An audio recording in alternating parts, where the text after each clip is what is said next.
पिछले कक्षा में आप लोगों को सिंपल प्रेजेंट टेंस के बारे में बताया था। What is the recognization of simple present tense. मैंने कहा था I have said already in the given sentences where we see verb 1 and verb 5 we can see that the sentences are in present indefinite form. It means simple present form. आज आपको इस कक्षा में simple present के जो वाक्य हैं उसको दूसरे वाक्यों में किस तरह बदला जाएगा, how we change the sentences of simple present tense in other forms of simple present tense we will learn today in this class. Change the following sentences into. यहाँ आपको कुछ डायरेक्शंस दिए गए हैं. इस चीज में ब्रैकेट में मैंने कुछ इंडिकेशन दिया है, डायरेक्शन दिया है. इसमें इसके अकॉर्डिंग हमें वाक्यों को परिवर्तित करना है. सबसे पहला वाक्य हमारा दिया गया है Ram it's a mango. Ram it's a mango. यहाँ मैंने स्ट्रक्चर से लिखा है सिंपल प्रेजेंट टेंस के जितने स्ट्रक्चर से मैंने लिखा है. अफर्मेटिव सेंटेंस में सब्जेक्ट प्लस गिवन और V5 plus object plus complement. और इस वाक्य में पहले वाक्य में हम देख रहे हैं Ram it's a mango. Ram हमारा सब्जेक्ट है, इट्स हमारा वर्ब 5 है, वर्ब का 5वां रूप है, ए मैंगो हमारा ऑब्जेक्ट है.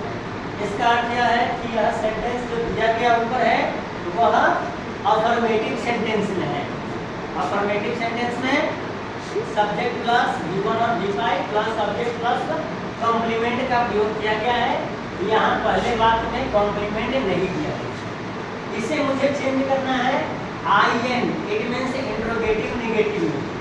इसमें इंट्रोगेटिव निगेटिव में. इंट्रोगेटिव निगेटिव में जाने के लिए हमें यहाँ जो स्ट्रक्चर से लिखा गया है इसे देखना है. इंट्रोगेटिव निगेटिव में स्ट्रक्चर हमारा है do does plus subject plus not plus given plus object plus complement. According to my rule structures we have to change our sentences. Does Ram not eat a mango. Interrogative में सबसे पहले do या does दिया गया है. Ram third person का singular number है. और मैंने आपसे पहले भी बताया था कि थर्ड पर्सन के सिंगुलर नंबर के साथ हम लोग वर्ब के 5वें रूप का प्रयोग करते हैं. लेकिन जब उसे अफर्मेटिव को छोड़कर निगेटिव इंट्रोगेटिव पॉजिटिव या इंट्रोगेटिव निगेटिव में जब जाते हैं तो इसे हम डू डज प्लस नॉट और वर्ब 1 में परिवर्तित कर देते हैं. तो राम चूंकि थर्ड पर्सन का सिंगुलर नंबर है इसलिए इसके साथ V5 का प्रयोग किया जा रहा है.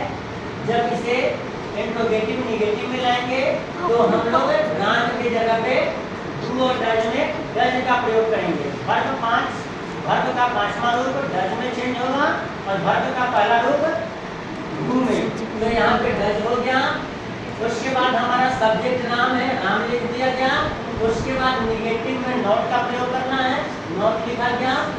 उसके बाद वर्ब 1 ईट है, वर्ब का पहला रूप ईट होता है. ईट का फर्स्ट फॉर्म जो है वह ईट ही है, इसलिए मैंने ईट का प्रयोग किया. उसके बाद ऑब्जेक्ट हमारा ए मैंगो है. तो इस वाक्य को इंट्रोगेटिव नेगेटिव में चेंज करने के लिए मैंने लिखा does Ram not eat a mango. हमारा दूसरा सेंटेंस है the farmers of my village plus the fields. इसे हमें चेंज करना है IP. It means interrogative positive में. इंट्रोगेटिव पॉजिटिव में स्ट्रक्चर्स को देखेंगे do does plus subject plus verb 1 plus object plus complement. इसलिए फार्मर्स चूंकि थर्ड पर्सन का प्लूरल नंबर है और प्लूरल नंबर डू में चेंज हुआ. Do farmers of my village plus the fields. तीसरा सेंटेंस हमारा है she laughs at me.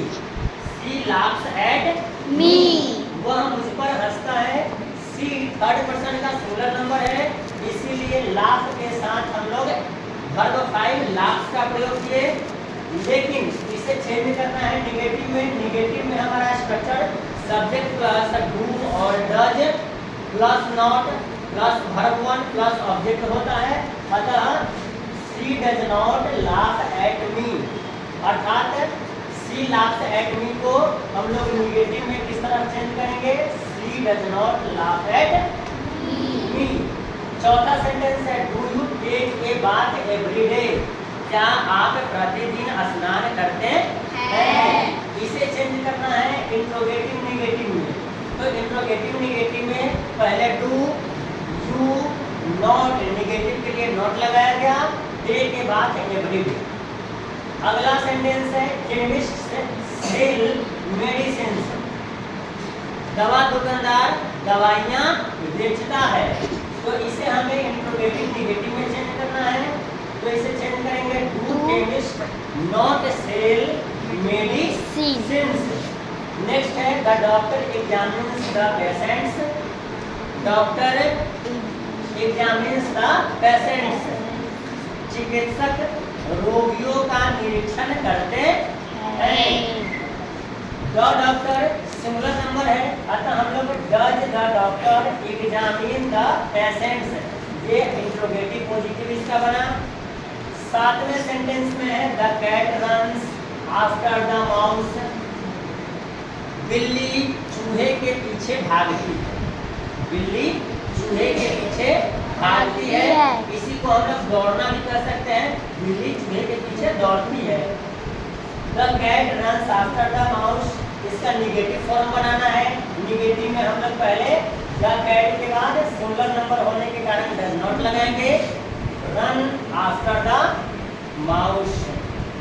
Next है children fly kites on the roof, बच्चे छत पे पतंग उड़ाते हैं। चिल्ड्रन यह थर्ड पर्सन का प्लूरल नंबर है, इसलिए चिल्ड्रन के साथ हम लोग डू लगाएंगे। लेकिन चूंकि हमें इसे बदलना है इंट्रोगेटिव निगेटिव में, इसलिए पहले do children not fly kite on the roof. Next है शी एक्सेप्ट्स माई प्रपोजल, वह मेरे प्रपोजल को एक्सेप्ट करना, स्वीकृत करना, स्वीकार करती है। इसे चेंज करना है निगेटिव में, अतः हम लोग इसका बनाएंगे she does not accept my proposal. Next है my father reads newspaper in the morning, मेरे पिताजी सुबह में अखबार पढ़ते हैं। इसे चेंज करना है इंट्रोगेटिव निगेटिव में। इंट्रोगेटिव निगेटिव का स्ट्रक्चर्स मैंने लिख रखा है, इसके अकॉर्डिंग हम लोग लगाएंगे डू या does. My father third person singular number है, अतः हम लोग डज का प्रयोग करेंगे। डज माई फादर, निगेटिव होने के कारण नॉट का प्रयोग किया गया। Read newspaper in the morning, ये हमारा जो इंडिकेशन दिया गया है, जो यहाँ पे निर्देशित किया गया था, उसके अकॉर्डिंग हमने वाक्य को परिवर्तित कर दिया। यहाँ एक बार और हम लोग स्ट्रक्चर्स को देख लेते हैं। स्ट्रक्चर्स हमारा है अफर्मेटिव। अफर्मेटिव इट मीन्स स्वीकृत वाक्य, पॉजिटिव सेंटेंस, यानी अपने किए हुए कार्य को स्वीकारना। कर्ता जब अपने किए हुए कार्य को स्वीकारता है तो ऐसे वाक्य को हम लोग अफर्मेटिव सेंटेंस कहते हैं। यहाँ स्ट्रक्चर है subject plus V1 plus V5 plus object plus complement. जब अफर्मेटिव को निगेटिव में ले जाएंगे यानी नकारात्मक वाक्य, तो इसका स्ट्रक्चर तो होगा subject plus do does not plus V1 और V1 plus object plus complement. Interrogative positive में do does plus subject plus V1 plus object plus complement. Interrogative negative में do does plus subject plus not plus V1 plus object plus complement. मैंने यहाँ लिखा है S और subject है। S का अर्थ यहाँ सब्जेक्ट होता है, V का अर्थ वर्ब होता है, O का अर्थ ऑब्जेक्ट होता है और कॉम्प्लीमेंट उसी का और कॉम्प्लीमेंट। सब्जेक्ट का अर्थ करता, करने वाला। वर्ब का अर्थ जो काम किया जाए। ऑब्जेक्ट का अर्थ क्रिया का फल, किसी भी व्यक्ति द्वारा किए गए कार्य का फल जिस पर पड़े उसे ऑब्जेक्ट कर्म कहते हैं। और कॉम्प्लीमेंट वाक्य के अंतर्गत इन 3 शब्दों के अलावा और जो भी शब्द शामिल होते हैं उन्हें हम लोग कॉम्प्लीमेंट कहते हैं। आज की कक्षा में आप लोग को इतना ही। नेक्स्ट आगे